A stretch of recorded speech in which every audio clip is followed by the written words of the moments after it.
The war in Yemen has been characterized by the destruction of healthcare facilities and the spread of disease and hunger as apparent means of waging war.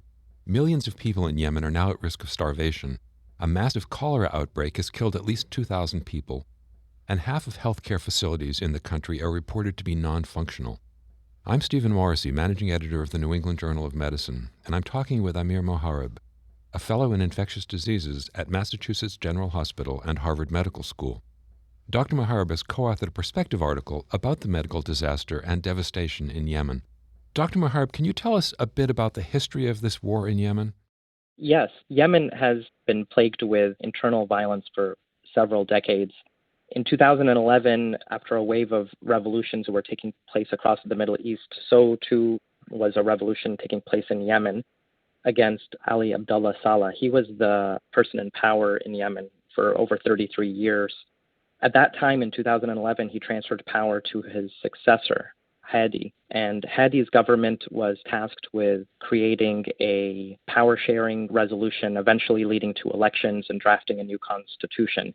Unrest and frustration with that transition resulted in several armed groups in the country rebelling against him, and the party or the armed group that gained enough popularity to overtake the capital city is a group called the Houthis, based in the northern part of Yemen.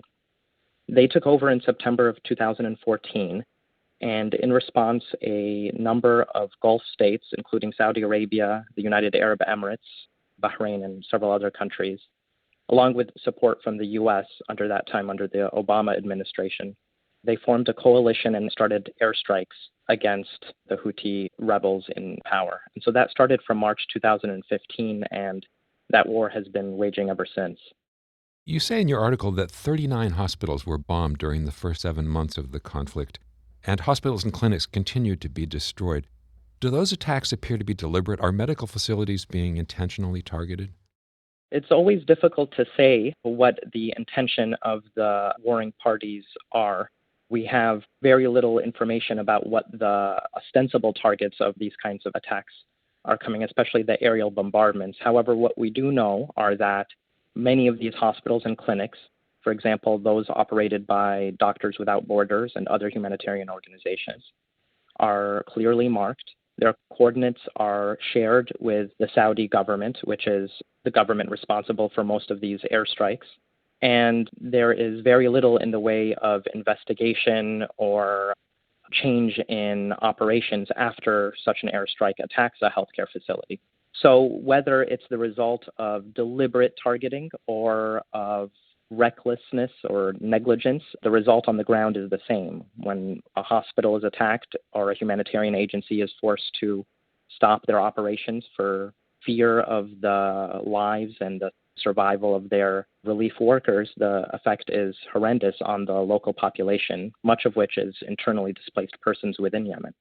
You also say in your article that in violation of the Fourth Geneva Convention, medical staff and medical supplies have been restricted from reaching the populations that need them. So who are the health professionals who are still assisting on the ground, and what's their role been during the war? Well, from what we know from physicians and relief workers that we've spoken to in Yemen, there are many Yemeni physicians who are still operating throughout the country. They do so at grave risk to themselves, as they're often the sites of these kinds of attacks. And they're operating with very little resources. There are reports of hospitals running out of supplemental oxygen, vast shortages in medications and vaccines. And the other disease that is taking over Yemen is famine, is malnutrition. And so stockpiles of food is not reaching the populations most at need. And so in addition to several international relief agencies, such as Doctors Without Borders and the International Rescue Committee, there is also local physicians and local hospitals who are operating often under the threat of their own lives. You also talk about infections, including cholera, that have essentially become weapons of war. How did those outbreaks begin, and who's being affected by them? Prior to this war, Yemen was the poorest country in the Middle East, and there was cholera in Yemen prior to this war. There was an outbreak in 2011, but the magnitude of this outbreak just dwarfs that prior epidemic. The first case of cholera in Yemen during this outbreak was seen in September 2016. From then until March of 2018, one study demonstrated more than 1 million cholera cases, or at least suspected cases based on their definition, with more than 2,000 deaths. The people who are most affected by this are children.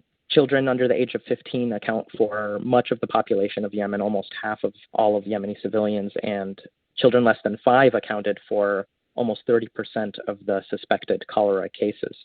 The cholera cases go right up to the present. So the last data we have from Yemen comes out from last month in November of 2018, showing that there's upwards of 12,000 weekly cases of cholera. So the cholera epidemic continues, it marches on, and much of it is because of the reasons that we mention in the article. Cholera treatment facilities are being attacked. Water and sanitation is still under a very, very kind of poor infrastructure in much of the country, and essential antibiotics and cholera vaccines are not reaching the populations that would most benefit from them.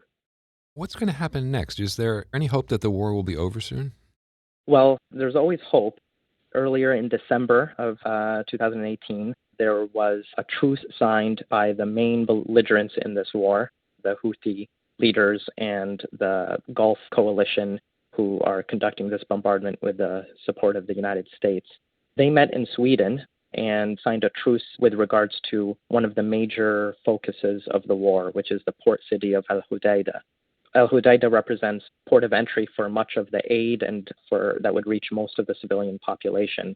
So that would be very hopeful if they can open up that port and allow aid to reach the population. But the terms of the conflict continue, so we still have to wait to see if this will lead to actual truce or a treaty that leads to a political resolution. What we say in the article is that regardless of the political conflict or where someone might stand and who's right or wrong about this conflict, the safety of medical personnel should be tantamount, and they should never be targets of war. And so, for example, countries in Western Europe, including the United States, who have any party or action in relation to the war should use their influence to demand that hospitals, healthcare facilities, cholera treatment plants, and so on stop being targets of bombardment. So when the war does finally end, what kind of medical and public health needs are there going to be in Yemen, and what can be done? Well, I think the first thing that would be needed is the end of the blockade. When the blockade around Yemen's ports of entries end, then it'll allow aid workers and supplies of food to reach the populations at need. And malnutrition represents probably the most imminent threat to the most number of Yemeni civilians. So, for example, Save the Children released an estimate of 85,000 of children that may have already died of starvation, and that's mostly as a result of the blockade. So having food supplies and nutrition reach much of the internally displaced population will probably be the first priority. Other priorities would be increasing vaccination coverage for preventable diseases that we've seen take hold in Yemen. So in addition to cholera, that means measles, diphtheria. There's concern for polio outbreaks in certain parts of the country as well. The other thing is simply an epidemiologic toll of what has happened.